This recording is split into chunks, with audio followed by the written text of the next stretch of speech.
digniinta ay dowladda federaalka Soomaaliya ka soo saartay saldhigga military ee la sheegay in Israa'iil ay ku doonayso deegaanada Somaliland waxay salka ku haysaa dhowr qodob oo muhiim ah. Wasiirka arrimaha dibadda federaalka Soomaaliya Ali Cumar ayaa sheegay in dhulka Soomaaliyeed loo adeegsan karin goob laga fuliyo howlgal military kaas oo laga soo abaabulay dibadda. Dowladda federaalka Soomaaliya ayaa ku adkeysatay in ay tahay awoodda kaliya ee sharci u leh in ay gali karto heshiis amni iyo kuwa military oo caalami ah. Digniintan ayaa timid kadib markii warbixino ay baahiyeen warbaahinada caalamka ay sheegeen in Israa'iil ay qorsheynayso xarun military oo u dhow magaalada dekedda leh ee Berbera si ay uga dagaalanto kooxda Xuutiyiinta Yemen. Dowladda federaalka Soomaaliya waxay ka walaacsan tahay in saldhiggan uu gobolka u soo jiido isku hormaadyo shisheeye taasoo sii xumeyn karta xasiloonida Geeska Afrika. Sidoo kale kooxaha hubeysan ee ka dagaalama Soomaaliya ayaa hore ugu jawaabay inay beegsan doonaan Somaliland haddii ay Israa'iil timaado Berbera.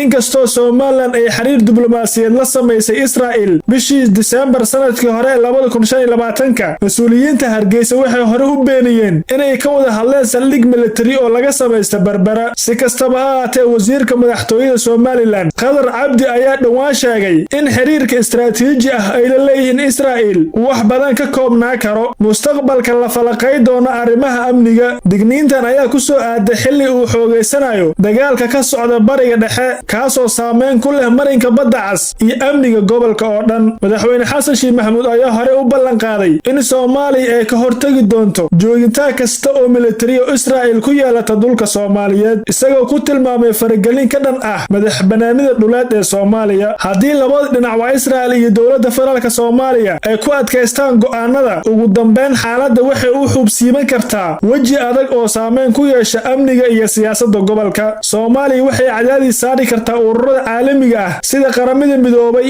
Ururka Islaamka iyo Midowga Afrika, iyadoo ku doodaysa inay tahay xadgudub ka dhan ah madaxbannaanida dhuleed ee Soomaaliya. Tani waxay go'doon siyaasadeed gali kartaa qorshaha Israa'iil ee ku aadan saldhigga Berbera. Haddii Somaliland ay fuliso heshiiskan, waxay u horseedi kartaa xiriirka Muqdisho iyo Hargeysa in uu gaaro meeshii ugu xumeed. Dowladda federaalka Soomaaliya waxaa laga yaabaa inay soo rogto cunuqabateyn dhanka hawada ah ama mid dhaqaale si loo cuuriyaamiyo dhaqdhaqaaqyada hawada ee saldhigga Berbera. Kooxaha Al-Shabaab ayaa laga yaabaa inay u adeegsadaan joogitaanka Israa'iil marmarsiyo ay ku kordhiyaan weerarada ay ku fuliyaan gudaha Somaliland iyo gobolka intiisa kale, iyagoo sheegaya inay la dagaalamayaan saameynta reer galbeedka iyo Yahuudda. Geeska Afrika wuxuu noqon karaa fagaaro ay ku loolamaan quwadaha caalamka. Iiraan iyo xulafadeeda sida Xuutiyiinta ayaa laga yaabaa inay jawaab military ama mid basaasnimo ay ka bilaabaan aagga Berbera, taasoo Soomaaliya ka dhigi karta meel ay ku hertamaan quwado shisheeye oo caalami ah. Soomaaliya waxay u janjeertaa dhanka dalalka loolanka adag kula jira Israa'iil si ay u hesho taageero military iyo mid siyaasadeed, taasoo bedeli karta khariirada xiriirka caalamiga ah ee dalka. Marka la soo koobo, haddii aan xal diblomaasiyadeed la helin, waxay u muuqataa in Geeska Afrika uu gali doono marxalad cusub oo deganaansho la'aan ah, iyadoo Soomaaliya u arki doonto tallaabada mid khatar ku ah jiritaanka qarannimadeeda. Markii loo eego xaaladda taagan iyo sida ay labada dhinac uga adkeysanayaan mowqifkooda, waxaa la filan karaa mustaqbalka dhow waxay u qaybsami karaan saddexdan qayb mid ka mid ah. Dowladda federaalka Soomaaliya waxay dacwad ka dhan ah Israa'iil iyo Somaliland u gudbin doontaa Qaramada Midoobay iyo Ururka Jaamacadda Carabta, maadaama beesha caalamka ay weli u aqoonsan tahay Somaliland qayb ka mid ah Soomaaliya. Israa'iil waxay la kulmi kartaa cadaadis diblomaasiyadeed oo caalami ah kaas oo ku qasbi kara inay dib u eegto qorshaheeda si aysan u lumin xiriirka wadamada kale ee Afrika iyo Bariga Carabta. Haddii Somaliland ay ku adkeysato dhismaha saldhiggaas, Muqdisho waxay u baahan tahay inay soo rogto cunuqabateyn dhanka hawada iyo badda ah oo ka dhanka ah deegaanada Somaliland. Tani waxay saameyn xun ku yeelan kartaa dhaqaalaha guud ee Somaliland, waxayna keeni kartaa in shirkadaha caalamiga ah ee ka shaqeeya Berbera ay dareemaan khatar dhanka sharciga iyo amniga ah. Waxa ugu weyn ee laga baqayo ayaa ah in Xuutiyiinta Yemen iyo Iiraan ay u arkaan saldhiggaas khatar toos ah, kadibna ay bilaabaan inay gantaalo ama diyaarado aan duuliyaha lahayn ku weeraraan dhulka Somaliland. Tani waxay Somaliland ka dhigi kartaa fagaaro ku cusub dagaalka u dhexeeya Israa'iil iyo xulafada Iiraan, taasoo wiiqi karta xasiloonidii yareed ee gobolka ka jirtay.